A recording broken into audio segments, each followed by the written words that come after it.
Basu, who's going to be discussing a very relevant topic, ocular tuberculosis, and he heads the UVEA and vitreoretina services at LVPI Bhubaneswar, with research interests in molecular diagnostics, immune pathogenesis of ocular TB, and widely published in peer-reviewed international journals, and of course, a lot more. On to you, Doctor, for a very relevant topic.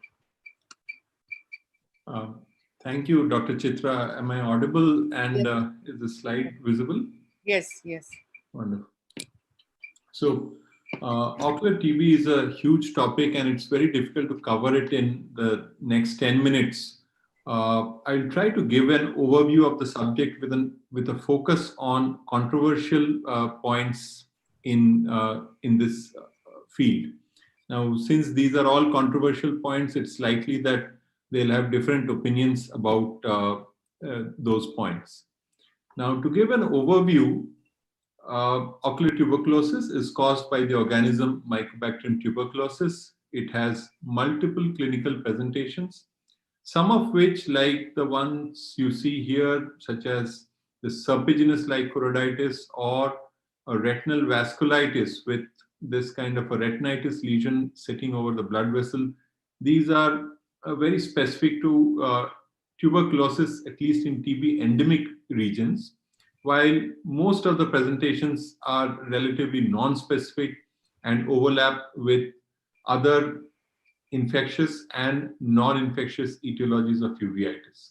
Now, all of these manifestations, they respond to anti-TB therapy either by resolution of the lesions or by non-recurrence after stopping of the medications.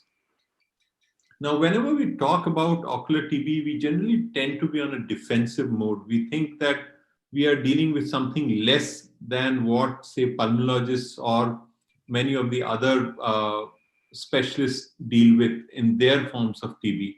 But let us try to understand that the way we can visualize the disease process in ocular tuberculosis is something that other specialists from other fields cannot even imagine. Now, look at the pictures that you see here in the fundus, the serpiginous or the retinal vasculitis, and look at what a chest physician deals with, this kind of a very drab-looking X-ray or at the best a CT scan. And it depends on the sputum examination to reach a diagnosis. On the other hand, with us, we have these wonderful autofluorescence images or a fluorescein angiogram that can tell us about the exact demarcation of the disease process, the progression over time, or the response to treatment, and what kind of impact they have had on the specific tissues. So in this presentation, as I said before, it's very difficult to cover all that has happened, especially in the last 2 decades in the field of ocular tuberculosis. But for postgraduates, I think this particular review, which was published in IGO in September 2020, would be a very good start to understand ocular tuberculosis.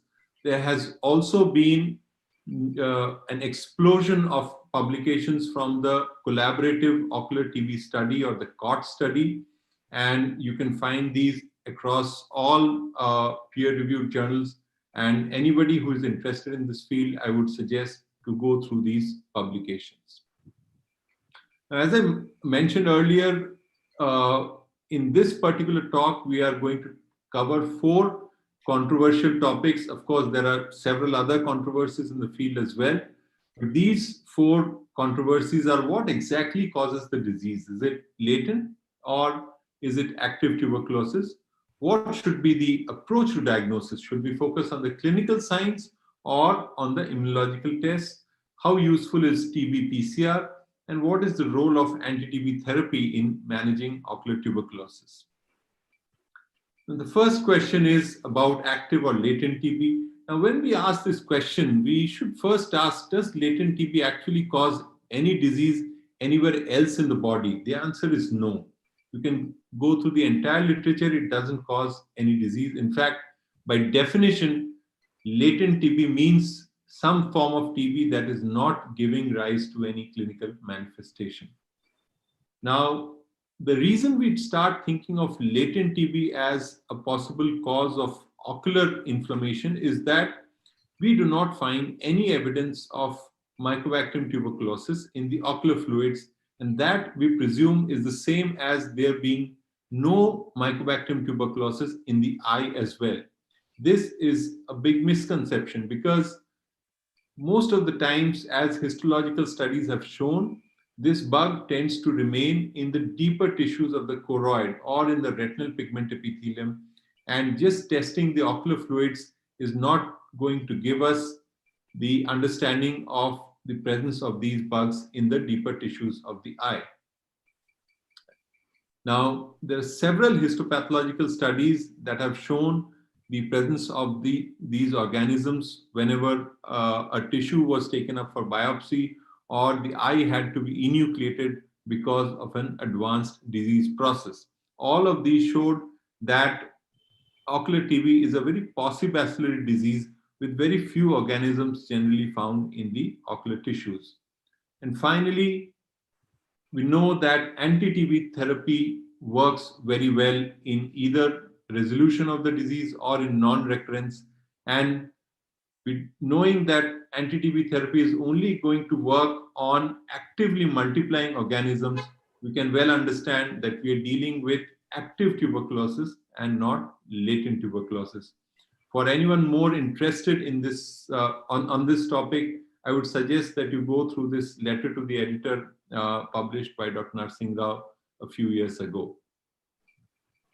The second issue that we're dealing with here is whether we are dealing with, whether we focus on clinical signs or the immunological tests. Now, the simple answer, and this will also show up in all the COTS publications that you can go through, that always start with the clinical signs, and these clinical signs will vary as per geographic region. For example, in a TB endemic country such as India, if along with the retinal vasculitis you see a retinitis lesion which is active or which is healed, or if you see a serpiginous pattern of choroidal inflammation, you see a granulomatous anterior uveitis, think of tuberculosis. If you have ruled out everything else, really chase the diagnosis of tuberculosis in these patients and not get carried away by an immunological test or a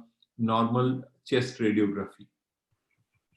Remember, though, that there can be false positive immunological tests, and this point comes up very commonly whenever we discuss ocular TB, that the immunological test, the MON2 or the quantiferon, can be false positive in TB endemic countries. But also remember that these tests can be negative as well, and you can have false negative tests due to either a faulty technique or due to a wide variety of biological causes. Finally, once you have the clinical sign with you and you have some kind of immunological evidence of TB infection with you, remember to rule out the non-TB entity for a given clinical sign. So if you have a retinal vasculitis, rule out all the non-TB entities, infectious or non-infectious, that might possibly give rise to that kind of clinical feature. Then only your immunological test will carry some kind of a value. So here is one clinical sign that I was mentioning before. Here is the active retinitis lesion sitting on the blood vessel, and here are multiple healed retinitis lesions that are sitting on the blood vessels and associated with retinal vasculitis. This was first described by Professor Amod Gupta's group in 2010, and last year we published a study as well that described the utility of this particular clinical sign. Now, often these lesions are called as choroiditis lesions, but we have done a histopathological study of a patient who had one of these lesions, and when we looked at the retinal biopsy from this patient, we could make out the granuloma right inside the retina, which shows that these are actually retinitis lesions which come along with the retinal vasculitis, and they should not be misclassified as choroiditis. A little more about the Montu test. As I mentioned earlier, please be aware of the possibility of a false negative Montu or even a false negative quantiferon test. The Montu test could be negative due to many reasons, one of which is a faulty technique, injecting subcutaneously instead of intradermally, a poor quality tuberculin, disseminated or miliary tuberculosis, or immunosuppression of any kind, be it HIV or drug-induced neutropenia, diabetes, and also in young patients. So this is one of the reasons why most of the studies now advise that we should be performing the Montu as well as the quantiferon test together, so that at least one test can cover up for the other test in case it is showing a false negative result due to one of these reasons. A little more about Montu. Again, it is very commonly discussed that Montu test will always be positive in a BCG vaccinated population. Now, there are some very good quality studies that are available that will tell you that if the BCG vaccination is in infancy, and remember in India it's in the neonatal period, then the tuberculin sensitivity in adults is not affected by the BCG vaccination. So beyond 10 years of age, there is no effect of BCG vaccination in the infancy. What about PCR? People had high hopes from PCR, providing us a definitive evidence of ocular tuberculosis. But unfortunately, for various reasons such as inadequate or inappropriate sample or presence of technical errors, we keep on getting false negative results from PCR. Here, I would like to emphasize on how we tend to collect an inappropriate sample. Now, if let's say you have a serpiginous-like choroiditis with hardly any cellular reaction in the aqueous, and if you collect the aqueous sample for your PCR, then you are likely to get a negative PCR result for TB in such a sample. You have to collect the sample from the site of active inflammation. You cannot collect it from a quiescent area. Also remember that it's not just about false negative in TB endemic countries, just like false positive Montu test or a false positive quantiferon test. You can also have false positive PCR test for Mycobacterium tuberculosis.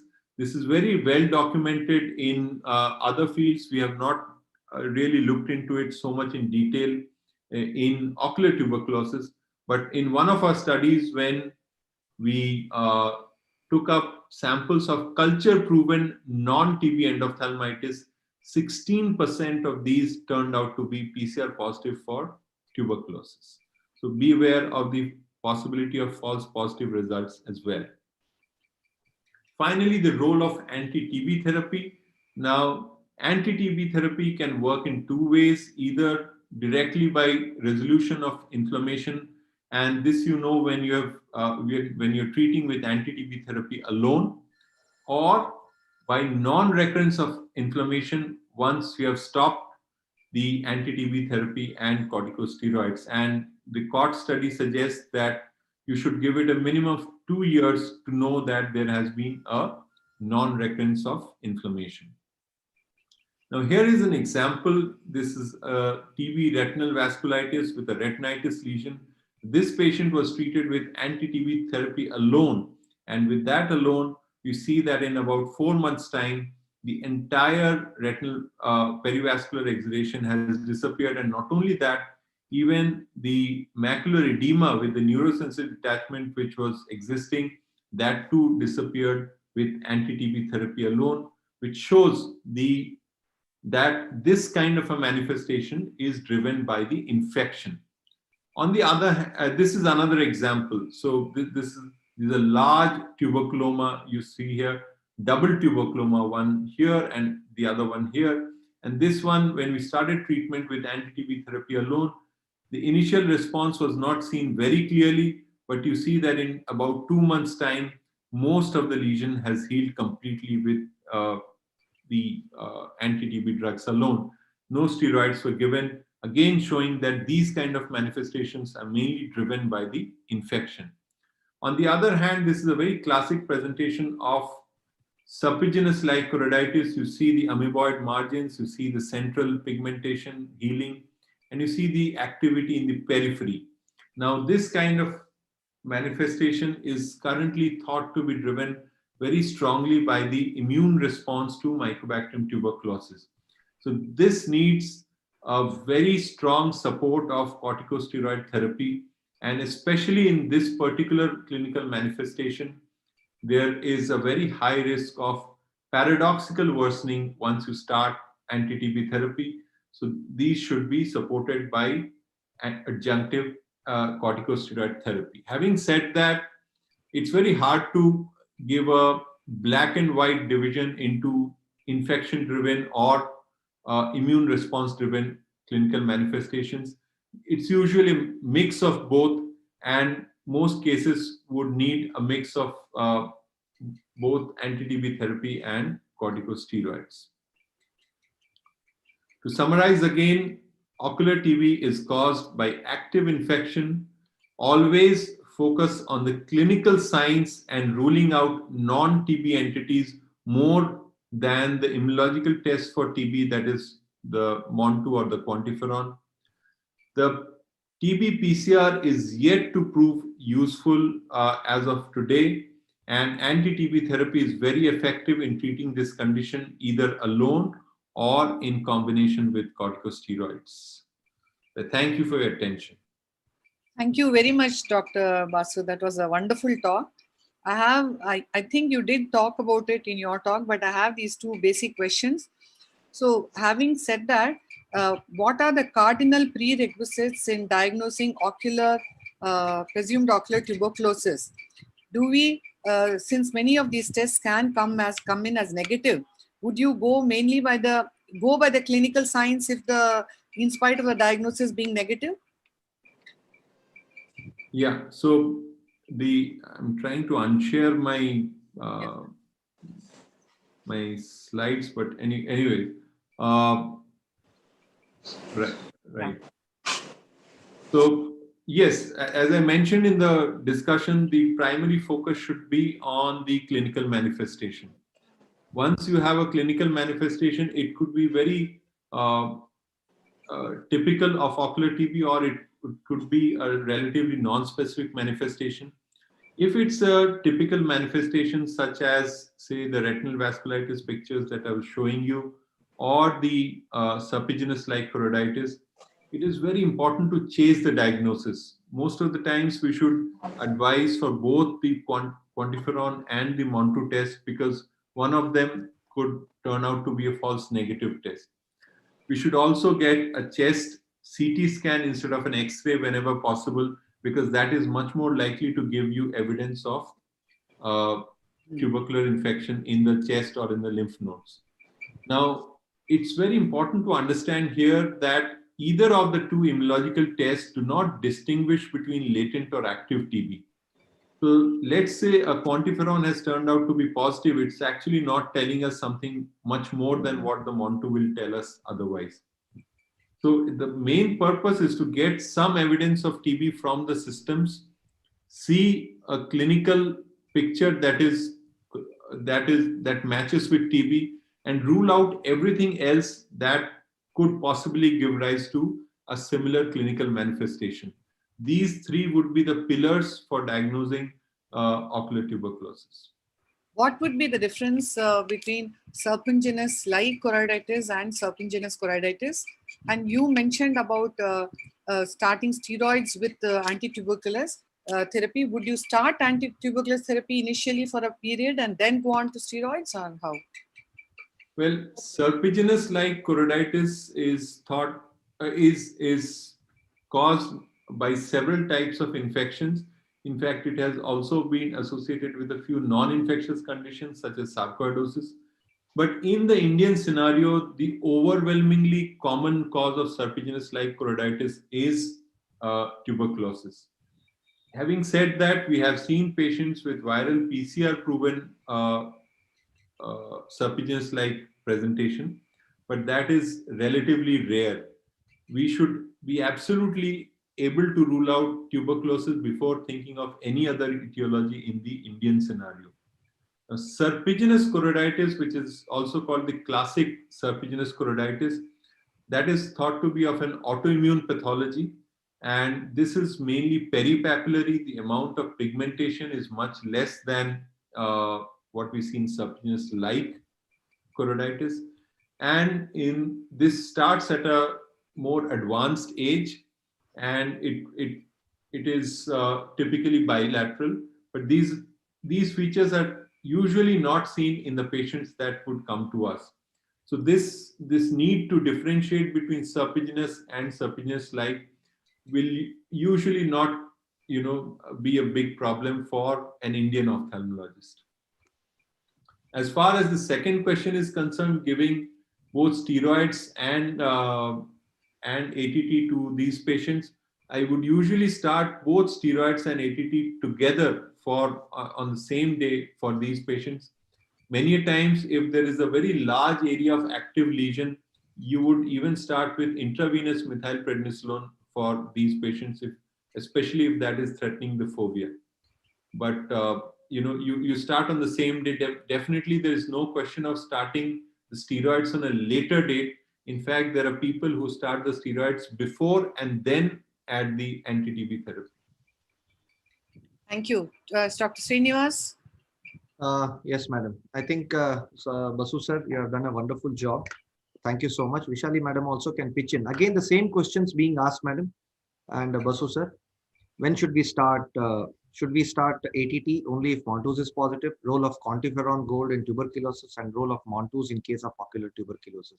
So clubbing all these questions, which are the most commonly asked questions, can we just point out 5 points from you and Vishali madam as when do we start, what diagnosis should be made, and when do we start treatment? Quickly in five points, if we can just elaborate it for the sake of the postgraduates, because many of them think that Montus is positive and then we have to start with ATT. And few of them ask the question that should we send to a pulmonologist? Pulmonologist will definitely say, based on your clinical symptoms in the sign, I don't have anything on the lungs and lungs is clear, there's no COX.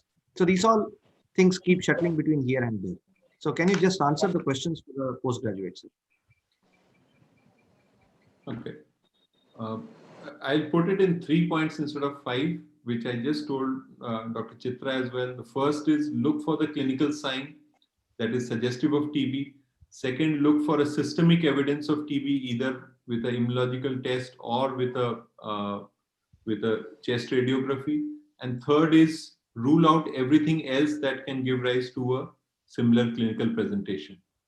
And as far as the guidelines for starting anti-TB therapy is concerned, the national guidelines as well as the international guidelines, depend on the ophthalmologist's recommendation for starting anti-TB therapy. It's not the chest physician who will recommend that.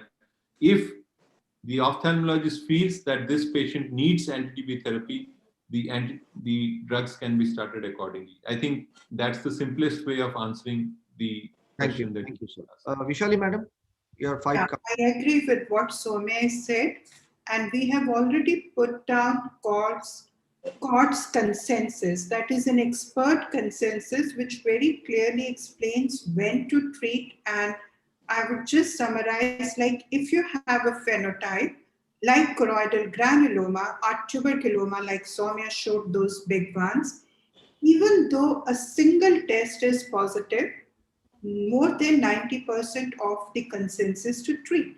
Then you have a phenotype like serpiginous choroiditis. Even if only one test is positive, be it radiologic or immunologic, still there is a strong consensus to treat. If you have active vasculitis with those perivasculars, one test is enough. But when you have the phenotypes which are not so classic, like intermediate uveitis, you will just not treat only if one test is positive. You need all the 3 tests positive. But when we go on to anterior uveitis, Experts will treat only if it is recurrent. I mean, simply because you have one episode of uveitis and somebody got quantiferon, you would not treat that. Eales disease. You have done vitrectomy, it's a healed vasculitis, you will not treat it. So I think it all boils down to your clinical suspicion, whether you want to treat and then. And for all the guidelines, both of them are published in Ophthalmology Journal. So these guidelines are very clear and can be shown to your pulmonologist to tell them that you wish to treat. You don't ask them to treat, you tell them to treat. Thank you. We shall now go to the next Can speaker. I add one more point? Can I Yes, add one more point? Yes, Ratina madam, please. Yes, doctor. Yeah, actually CT chest, in addition to CT chest, in some of our cases, CT abdomen helped a lot because TB mesenteric lymphadenitis is also common. And so nowadays I always ask CT chest and CT abdomen. Good point, madam. Thank you.